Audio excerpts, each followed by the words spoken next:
నమస్తే, welcome to BCN news. నేను విజయలక్ష్మి. ముందుగా ముఖ్యాంశాలు. రాష్ట్రానికి 17.11% వృద్ధి లక్ష్యంగా నిర్దేశించిన సీఎం చంద్రబాబు. వ్యవసాయం, ఉద్యాన రంగాలపై ప్రత్యేక దృష్టి సారించాలని అధికారులకు సూచన. అమరావతిలో ఈ నెల 25న నిర్వహించనున్న అటల్ మోదీ సుపరిపాలన యాత్ర ముగింపు సభకు రండి. కేంద్ర హోంమంత్రి అమిత్ షాకు ఏపీ బీజేపీ నేతల వినతి. దేవుణ్ణి దోచి ఓబెరాయ్కు కట్టబెట్టడం ద్వారా సీఎం చంద్రబాబు స్వామివారికి తీరని ద్రోహం చేస్తున్నారు. టీటీడీ మాజీ చైర్మన్ భూమన కరుణాకర్ రెడ్డి ఆగ్రహం. వాడపల్లి వెంకన్న ఆలయంలో ప్రత్యేక పూజలు. మంగళ వాయిద్యాల నడుమ శ్రీ స్వామి అమ్మవార్లకు మేలుకొలుపు సేవ, ఐశ్వర్య లక్ష్మి హోమం. ఆంధ్రప్రదేశ్ను తిరిగి ప్రగతి పదంలో నడిపి దేశంలోనే అగ్రగామి రాష్ట్రంగా నిలపాలన్న లక్ష్యంతో ప్రభుత్వం పనిచేస్తోందని ముఖ్యమంత్రి చంద్రబాబు స్పష్టం చేశారు. సచివాలయంలో ఆయన అధ్యక్షతన 5వ జిల్లా కలెక్టర్ల సమావేశం జరిగింది.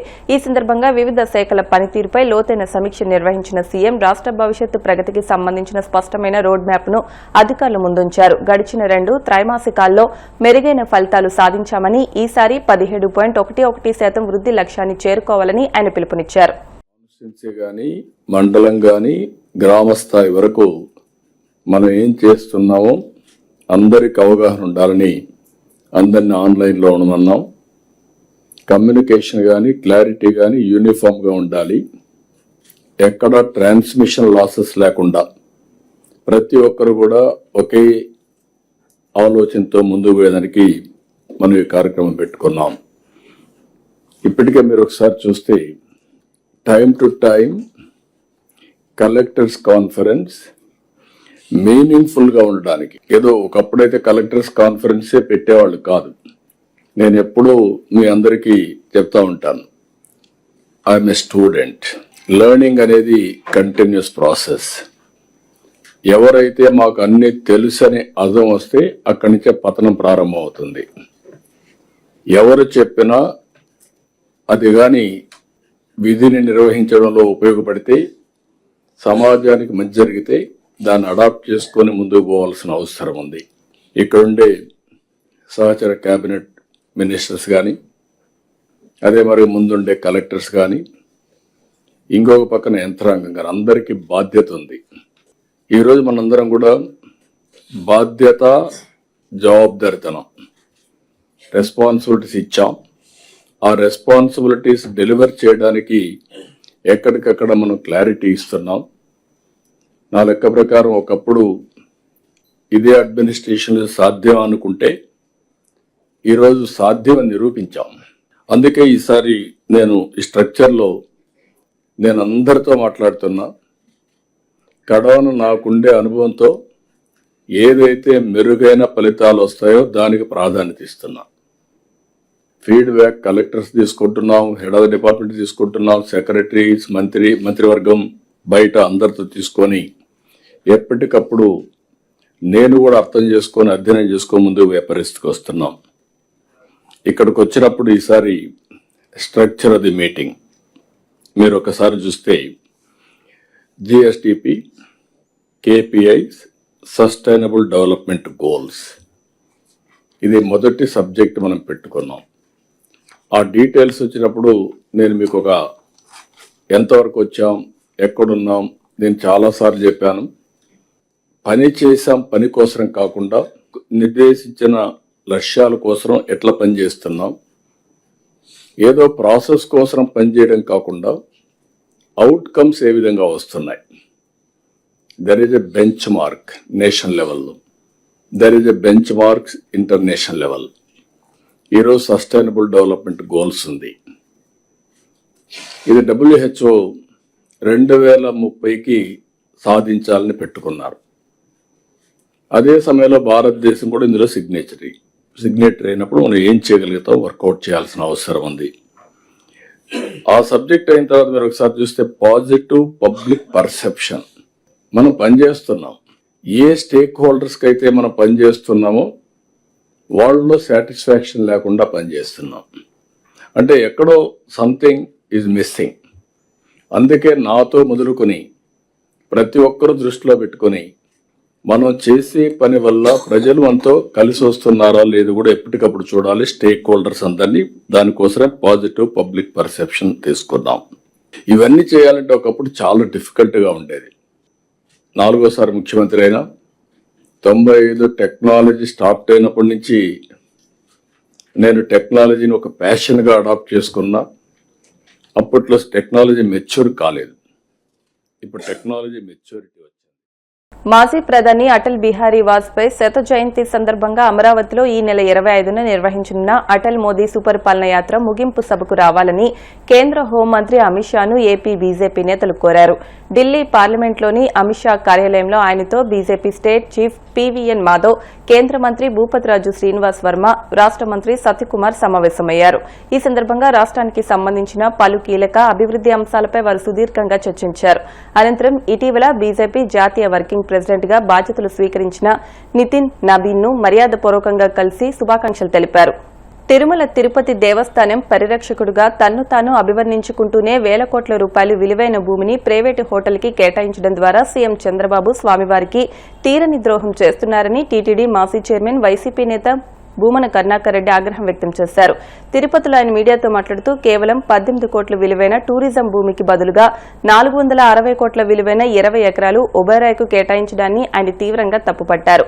ఇది టీటీడీకి తీరని ద్రోహమని, బహిరంగ మార్కెట్లో 3000 కోట్ల విలువైన భూమిని ఒబెరాయ్కి గుట్టుచప్పుడు కాకుండా రిజిస్ట్రేషన్ చేయడాన్ని స్వామివారి ఆస్తులను దోచిపెట్టడమేనని దుయ్యబట్టారు.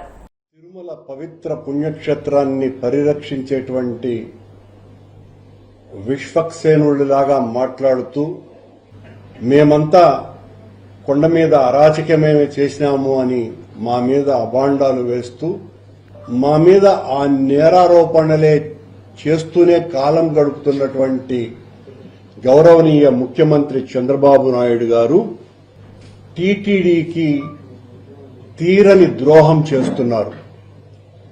అంతా ఇంత ద్రోహం చేయటం కాదది.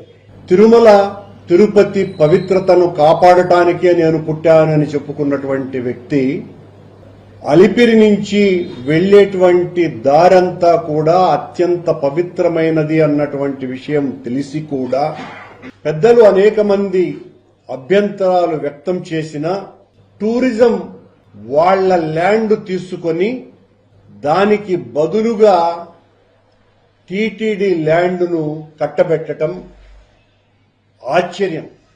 ఏ ఒబెరాయ్ హోటల్ని తీవ్రంగా వ్యతిరేకించి టీటీడీ బోర్డులోనే వాళ్లు తీర్మానం చేసి ఆ సానువుల్ని కాపాడాలని, పవిత్రతను పరిరక్షిస్తాము అని చెప్పినటువంటి వాళ్లు టూరిజం వాళ్లు ఒబెరాయ్ హోటల్కు కేటాయించినటువంటి దూరం కంటే అలిపిరికి అతి సమీపంలో అత్యంత విలువైనటువంటి స్థలాన్ని చంద్రబాబు నాయుడు గారు 11వ తారీఖున ఈ నెల కేబినెట్ మీటింగులో ఆ బదలాయింపును ఆమోదింపజేసి 13వ తారీఖున జీవో కూడా ఇష్యూ చేశారు.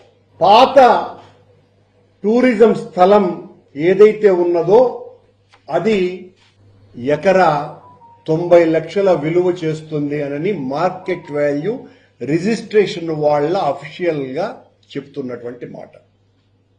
ఈ రోజున టూరిజం వాళ్లకు టీటీడీ ఇచ్చినటువంటి స్థలం గజం 49,000 రూపాయలు మార్కెట్ వాల్యూ, రిజిస్ట్రేషన్ వాల్యూ ప్రకారం. అంటే ఎకరా 4,800 గజాలు చొప్పున ఎకరాకి 26,52 రూపాయలు. అంటే 20 ఎకరాలు 460 కోట్ల రూపాయలు. టూరిజం దగ్గర నుంచి తీసుకున్నటువంటి ఆ ల్యాండ్ ఖరీదు ప్రభుత్వ లెక్కల ప్రకారము 18 కోట్లు. ఈరోజు టీటీడీ స్థలాన్ని, దేవుడి స్థలాన్ని ఒబెరాయ్కి ఇస్తున్నటువంటి దాని విలువ 460 కోట్ల రూపాయలు. ఆ 460 కోట్ల రూపాయలు విలువ చేసే స్థలం ఇవ్వటమే కాకుండా దానికి సంబంధించినటువంటి లీజ్ అమౌంట్ను కూడా మాఫీ చేసేసింది ప్రభుత్వం. అంటే ఒబరాయ్ హోటల్ వాళ్ళకి చేసేస్తున్న మేలు 26 కోట్ల రూపాయల లీజ్ డీడ్ మనీని మాఫీ చేసేశారు. పాత ధరల ప్రకారం అంటే ఆ ఎకరా 90 లక్షలకు 1% చొప్పున ఆ 90 లక్షలకు ఎంతనో 90,000 రూపాయలు ప్రతి సంవత్సరము ఒబరాయి వాళ్ళు కట్టాల. కానీ ఇప్పుడు ఎకరాకు 26 కోట్లు అంటే దాదాపు 1,17,00,000 కట్టాల. కానీ పాత ఏదైతే ఉన్నదో ఆ 90 లక్షల ఖరీదుకు ఎంత ఇస్తారో అంతే ఇవ్వమని ప్రభుత్వం ఆదేశించింది. వర్క్ ఆర్డర్ కూడా లేకుండా వర్క్ జరుగుతున్నది. నిన్న పోయి నేను దాన్ని పరిశీలించడం జరిగింది. ఏమయ్యా ఏంది అంటే కలెక్టర్ గారి ఆదేశం, కలెక్టర్ గారి ఆఫీస్ నుంచి, అందువల్ల వర్క్ చేస్తున్నామన్న సమాధానం నాకు వచ్చింది.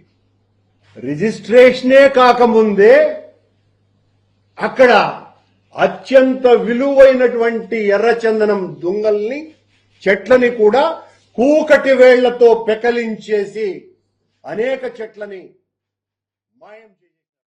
కోనసీమ తిరుమలగా వర్ధిల్లుతున్న వాడపల్లి శ్రీ వెంకటేశ్వర స్వామి ఆలయంలో గురువారం ప్రత్యేక పూజలు వైభవంగా నిర్వహించారు. మంగళ వాయిద్యాల నడుమ శ్రీ స్వామి అమ్మవార్లకు మేలుకొలుపు సేవను నిర్వహించిన అనంతరం ఐశ్వర్యలక్ష్మి హోమాన్ని జరిపించారు. అర్చకులు శ్రీ స్వామి అమ్మవార్ల వసంత మండపంలో అష్టోత్తర పూజలు నిర్వహించగా ప్రత్యేక అలంకరణలో ఉన్న స్వామిని దర్శించుకుని భక్తులు తరించిపోయారు.